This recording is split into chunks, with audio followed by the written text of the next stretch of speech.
if they, if you're given too many antibiotics and stuff, the bacteria start becoming like resistant and all.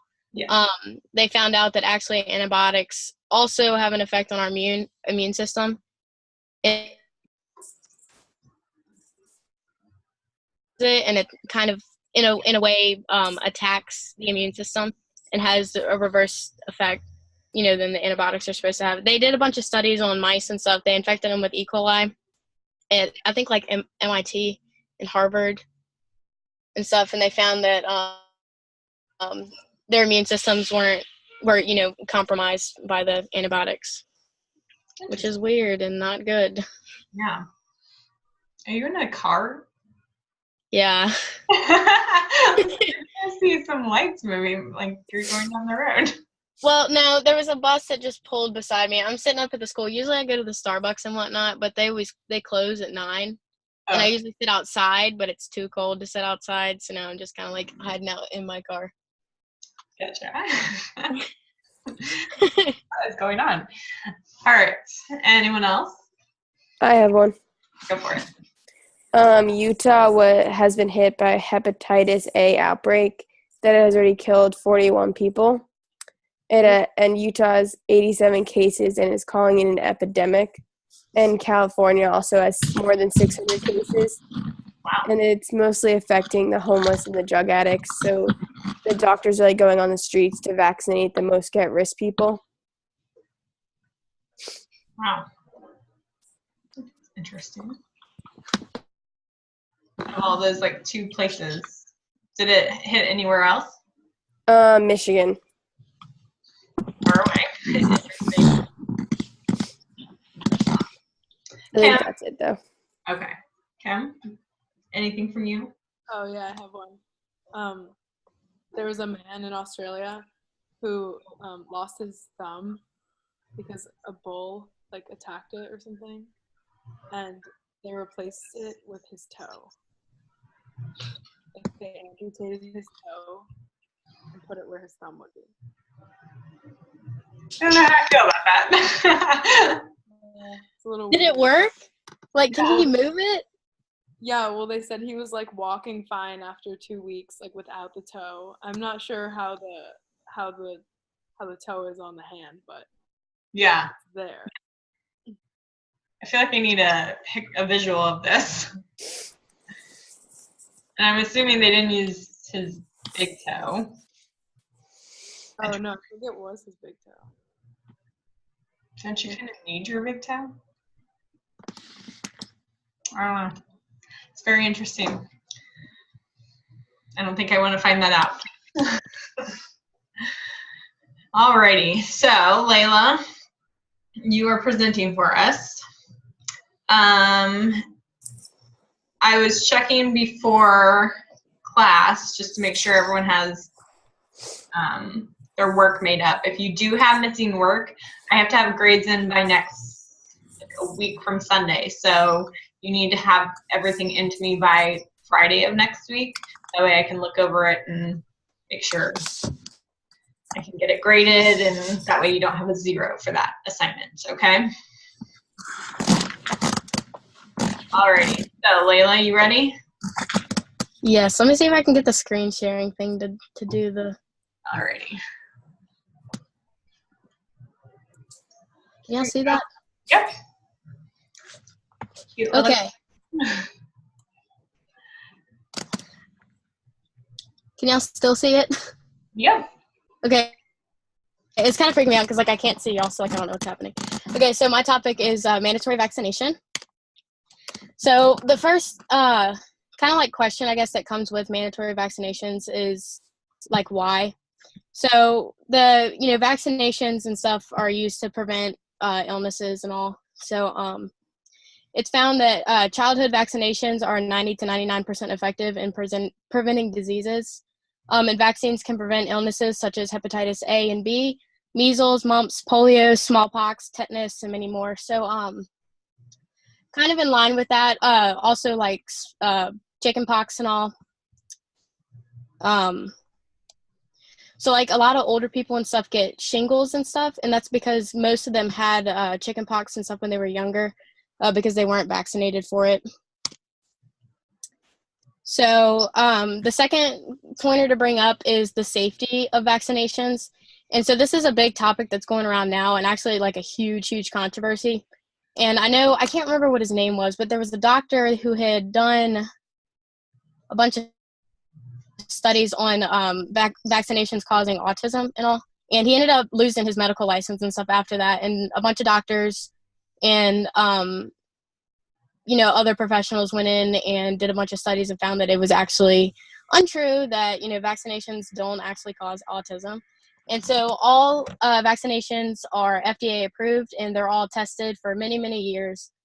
They go through lots of trials and stuff to ensure their safety and to make sure that, nobody's going to get autism from the vaccination. And also all the facilities that all the vaccinations are made in are kept to really, really, really strict codes, and they're checked pretty often to make sure that they're keeping up with those codes and that they're, staying up to safety and making sure that everything's clean and made correctly. So then I have a video, and this video is kind of long. It's like 11 minutes.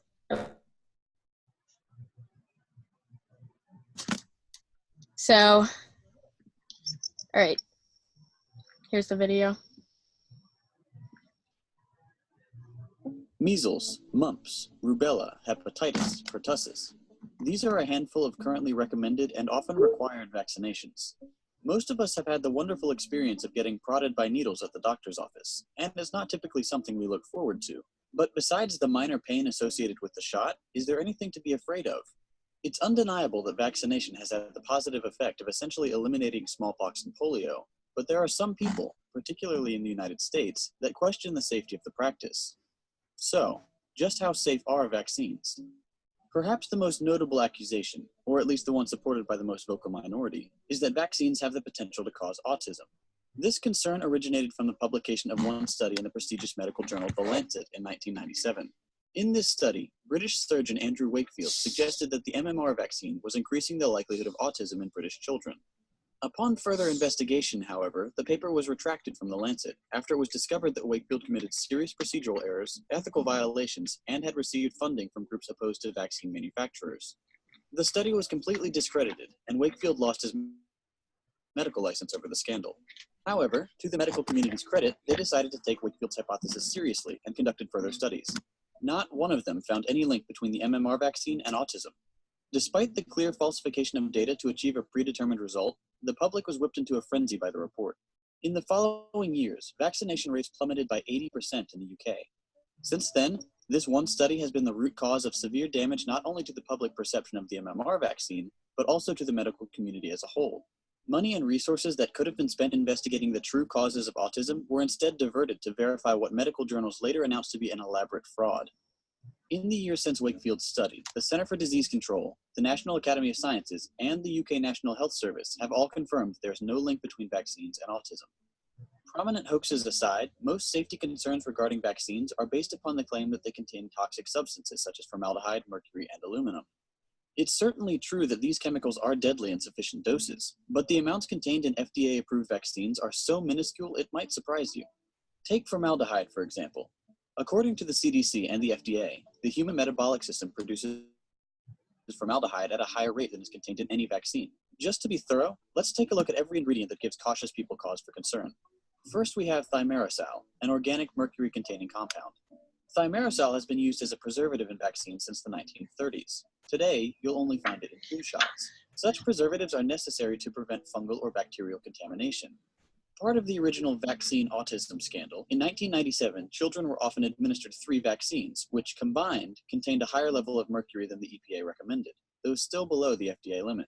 The concern has led to years of research, which show that the type of mercury present in thimerosal, ethyl mercury, is different from methyl mercury, the type we find in fish and know to be dangerous in large amounts. Despite the fact that thimerosal is safe to use, its use was discontinued in 1999, with the exception of the flu shot, for which thimerosal-free alternatives are available. Next up is formaldehyde. Formaldehyde is a tried and true ingredient used to deactivate viruses and detoxify bacterial toxins present in vaccines, which ensures they don't cause sickness upon injection. The concern here is that formaldehyde is classified as a carcinogen, and that strong, long-term exposure to the chemical has been known to cause certain types of cancer. As we heard earlier, formaldehyde is present in the human body in larger amounts than any vaccine contains. According to the FDA, the average newborn baby has 50 to 70 times more formaldehyde already circulating in its body than a single dose of any vaccine could introduce, and that amount increases as we get older. Aluminum is also present in vaccines in trace amounts. It's used as what's called an adjuvant. An adjuvant is simply a substance that strengthens the body's immune response to vaccination. This means that you need fewer doses of vaccines to build immunity. Aluminum concerns some parents because there is some evidence to suggest it can contribute to brain and bone disease in large doses. Frankly, there is absolutely no cause for alarm regarding aluminum. Why? Because for starters, it's the third most abundant naturally occurring element, after oxygen and silicon.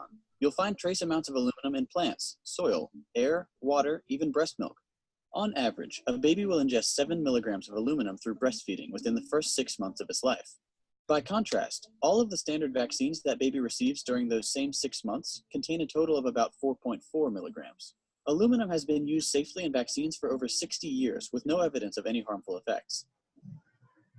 Next on our list is antibiotics. In some vaccines, antibiotics are used during the production process to avoid the risk of bacterial infection. The main concern here is that antibiotics may cause an allergic reaction in some patients. However, there really is no cause for concern because vaccine manufacturers select only the antibiotics with the smallest chance of adverse reaction. And since they're only used in the production stage, these antibiotics are reduced to negligible or even undetectable amounts in the finished vaccine. Not one single allergic reaction to a vaccine has ever been traced back to an antibiotic. Second to last, we have monosodium glutamate, or MSG. MSG is simply used as a preservative to prolong the shelf life of vaccines. This ingredient earned its bad reputation back in the 19... Quick pause real quick. Side note, when they were talking about the allergic reactions, some patients after receiving the vaccinations experience anaphylactic shock. And that's just an allergic reaction to the vaccine itself. It's not anything that the vaccine did. It's not that, the vaccine is necessarily unhealthy. It's just the person's reaction to the vaccine. So. In 60s, after people began reporting nausea and headaches after eating food containing MSG. However, these effects are, without exception, short-term and are not generally supported by scientific research. If you want to avoid MSG, make sure you ask at every single restaurant you visit, because it's considered so safe that it's still routinely used as a flavor enhancer. And finally, the baddest ingredient on the block, gelatin. Gelatin is an effective preservative and stabilizer, which allows vaccines to function properly throughout their shelf life and under extreme temperature conditions. Of all the ingredients on our list, gelatin has the biggest claim to being dangerous. It's the largest source of allergic reactions in children. However, it's not much of a feat considering the harmlessness of the other ingredients, and even gelatin only causes a reaction in 1 out of every 2 million patients. That might sound scary until you consider the fact that your odds of being struck by lightning are 1 in 10,000. If you still don't like those odds and somehow manage to make it to the doctor's office without getting struck by lightning, there are gelatin-free alternatives available. That's the entire list of ingredients that are often used in anti-vaccination campaigns, and as we can see, they're really not so scary. Okay, but even if that's the case, even if vaccines are harmless, shouldn't people be allowed to choose whether or not to vaccinate their children? Short answer, no. For the longer answer, let's look at some statistics. In every major case of reduction in vaccination, there has followed a period of disease resurgence and mortality rate. In Stockholm in 1873, an anti-vax campaign motivated by religious objections and concerns of effectiveness and individual rights caused a drastic drop in vaccination rate, all the way down to about 40% versus around 90% in most of Sweden. Immediately following the drop, a major smallpox epidemic ravaged the city. This led to a resurgence in vaccination and, unsurprisingly, an end to the epidemic. In the UK during the 1970s, a claim was made that the vaccine for pertussis, or whooping cough, was largely ineffective. This proposal came from a well-known public health academic, which led to considerable media coverage and a subsequent drop in vaccination rates, from 81% to 31%. Several pertussis epidemics soon followed, and caused the deaths of a number of unvaccinated children. The mainstream medical opinion remained strongly in favor of vaccination, and after getting the public back up to a healthy 90% vaccination rate, the epidemics faded. Even today, the United States is dealing with the consequences of past anti-vaccination campaigns. In 2000, measles was declared eliminated from the United States. Not one single internal case of measles had been reported in a full year. Then, in 2013, the CDC announced that the 3 largest outbreaks of measles that year had come not from abroad, but from groups of people who refused to vaccinate based upon religious or philosophical objections. 159 cases were reported in 2013. Then the number quadrupled to 644 in 2014, after an influx of unvaccinated visitors from abroad infected unvaccinated Americans at Disneyland. Of the 288 victims during the first half of the year, 57% of them reported to be unvaccinated by choice. On July 2nd of 2015, the first confirmed death from measles in 12 years was recorded. You might be thinking, well, I vaccinate my children, why should I care? There are several reasons. First, children have to be a certain age to receive many vaccinations, and before they reach that age, they are far more susceptible to infection. Compounding the problem is the fact that very young children already have relatively weak immune systems. So, babies born into a society with a large number of infected people have a drastically higher chance of getting the disease themselves, which can often lead to death. Infants aren't the only at-risk demographic. The elderly, as well as immunocompromised individuals, often lack the immune response required to fight such diseases. And finally, in some rare cases, it is possible for many people to contract diseases like the measles. During the Disneyland fiasco, 6 people who had received their MMR vaccines still managed to get infected. This only happens in cases where the individual's immune response was not strong enough to build up adequate antibodies to fight the disease, and does not reflect poorly on the vaccine itself, as the MMR vaccine is regarded to be one of the most effective around the world. At the heart of the matter is simply human nature. We're conditioned to blow perceived danger out of proportion and minimize the risk of routine tasks. Take driving a car versus flying in an airplane. Driving is statistically far more dangerous than flying, but we do it every day without hesitation. Okay, that's kind of it. The rest of it's kind of just statistical rambling.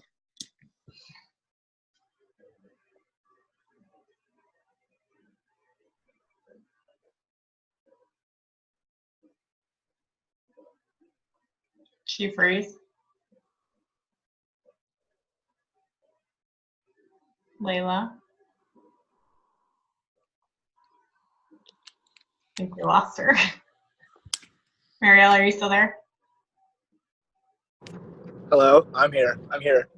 Oh, Jack's there now. Yeah. We lost Layla. Hold on.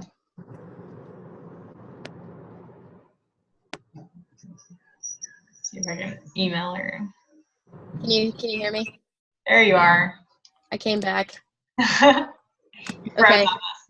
Sorry, I don't know what happened. I exited. Did y'all get to see the whole video? How long have you guys been gone? No, we saw the video. You were getting ready to go back to your presentation. So Okay, cool.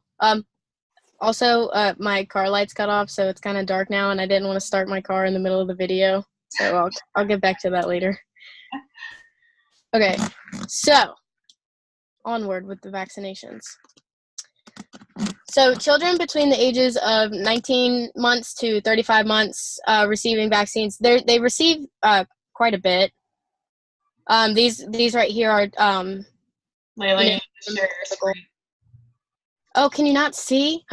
Goodness gracious. Hold on. I didn't even think about that.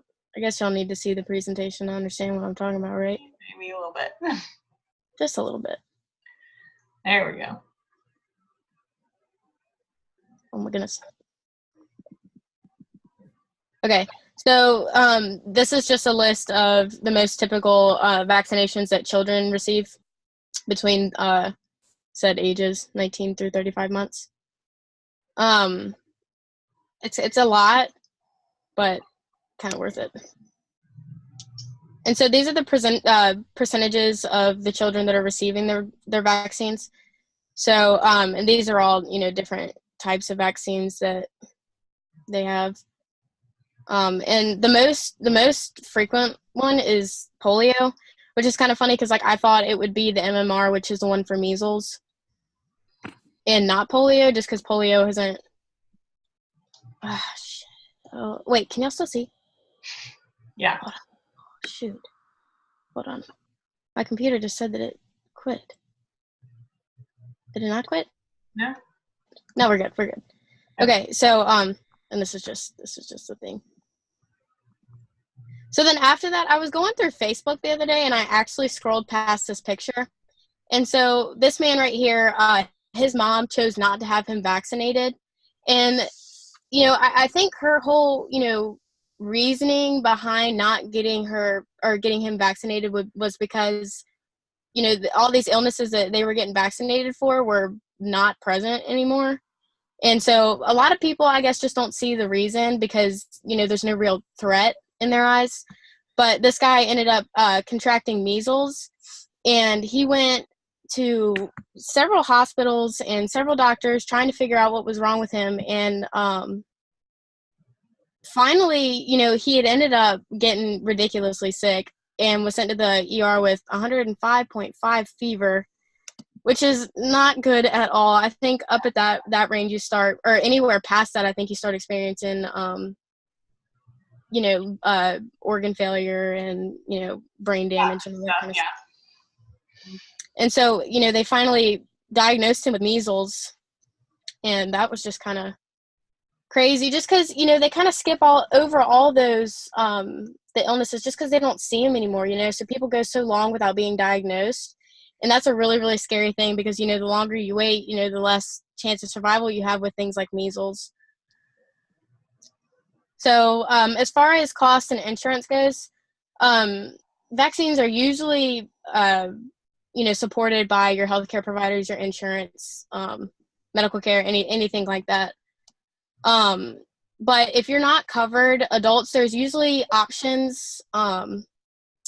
As far as I could see during research and stuff, I found that for adults, there's more discussing payment options and, discussing options for healthcare rather than, actually working it out and getting it paid for.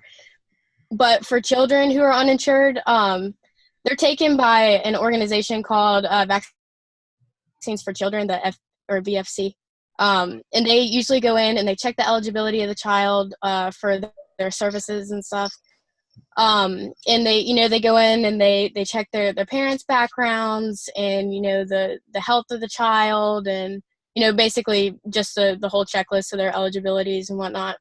And they will actually provide the vaccines at no cost to doctors who also qualify, and if the child qualifies, so they get those vaccines for free, which is a little understandable because, children can't, provide their own health care and, apply for insurances and all that good stuff. And then this is just my sources. All right. Thank you. So, yep. All right, guys. So what are your thoughts on vaccines, mandatory vaccines? Layla, you can unshare your screen. Oh, yeah, I can I? Where's Jack at? Jack's there, just not there. Do I need to share my presentation with him in case he needs to check anything? It should be recorded on the live video, so. Oh, yeah. I forgot about that. So I was here for like the last half of it. Okay, good. Sorry, I was playing tennis. It's okay. Kim told us. Oh, okay, thanks, Kim. She has your back, don't worry. Wow, that's nice to know.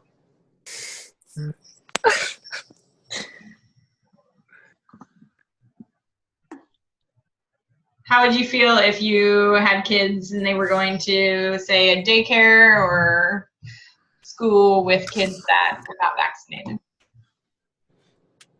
Not I good. would not be happy.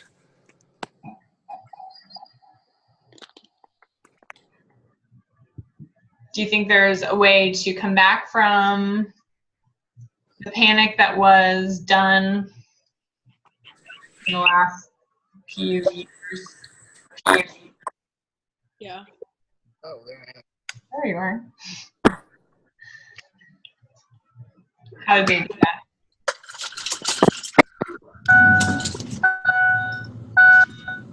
Sorry, it'll stop beeping in a second. Jackson is coming too. What? Are you in your car? Yeah, I just got done, so I thought might as well just sitting here. Hey, shoot, I am not going to judge you. I am in my car right now, and I have been in my car the whole time. So. We're thinking, what is going on with those two?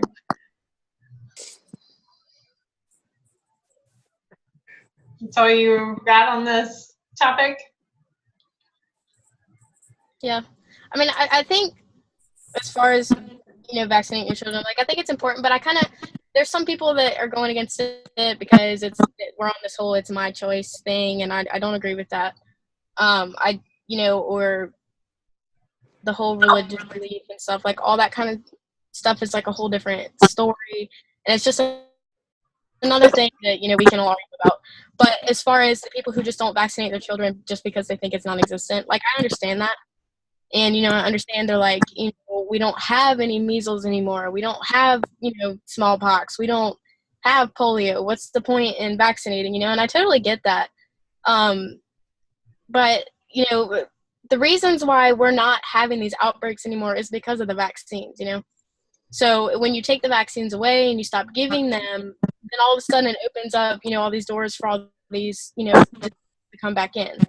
And especially just because I think it's kind of sad, actually, the whole measles thing, because we had declared in 2000 that everything was done and that we were over the measles and that nothing was going to happen anymore. And, that was a big step as far as vaccines go. And, we just took that whole step back just because people thought that it wasn't still here. Yeah. A little scary. Yeah, especially, in the kids aspect, they don't get the choice, they don't, at 19 months old, they can't be like, Mom, like, what are you doing? I need a vaccine. Right. So they're being put for, in the way of all these, deadly diseases that their parents cost. And that's, that's kind of sad because, as they get older and they start, coming in contact with more things, and they open themselves up to all these diseases, eventually, most of them won't get it, depending on, their immune system and all that. But even with a strong immune system, a lot of these diseases are very,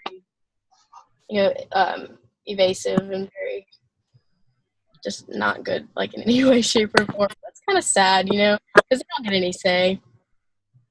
And so I feel like it's really important for parents and all that to be, really, really well informed, especially now that the whole vaccines cause autism and all that jazz is over. Yeah. It's interesting. Last semester, we talked to a pediatrician. A lot of offices won't let kids in if they're not going to, parents aren't going to vaccinate them because they don't want them around other patients.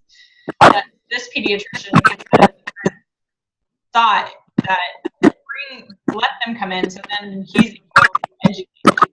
Once you get in the office, you can talk to them about, what they should be doing and why it is important, and, which was an interesting take. In the video, it mentioned that there was panic in America. Do you know if it was, in other countries that as crazy as it was here? I'm not really sure because I didn't look a whole lot into other countries' standpoints on vaccines, whether they're mandatory or not. Yeah, it would be interesting to know. Yeah, just to see if everything, especially the fact that there's so much travel going on. Right. And also with such a large group of people that are protesting the vaccines and stuff, that kind of makes you think if kind of like a whole other thing with the Ebola and stuff, if they're gonna stuff like that's that's that big and that scary and that deadly, if eventually if they'll say you can't go over there anymore, or you can't do this, that, and the other because you've been to America. And kind of like how yesterday I donated blood, and they said that if I had been to like Mexico and Europe and all this stuff in the past 6 months, past 10 months, past 12 months, that I couldn't donate. So, that, it makes you think, what if, they're out there in, Mexico and Europe and all that donating blood, and they're like, well, you can't donate blood if you've been to the U.S. because, they got the hepatitis and, they got the measles and all that kind of stuff. Yeah. Interesting. Alrighty. Just another thing, gray area. Tough one. All right.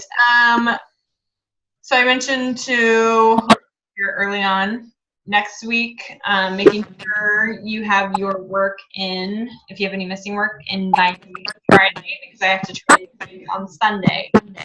So I'm going to be going through and kind of emailing all of you if you have missing work. All right. So that's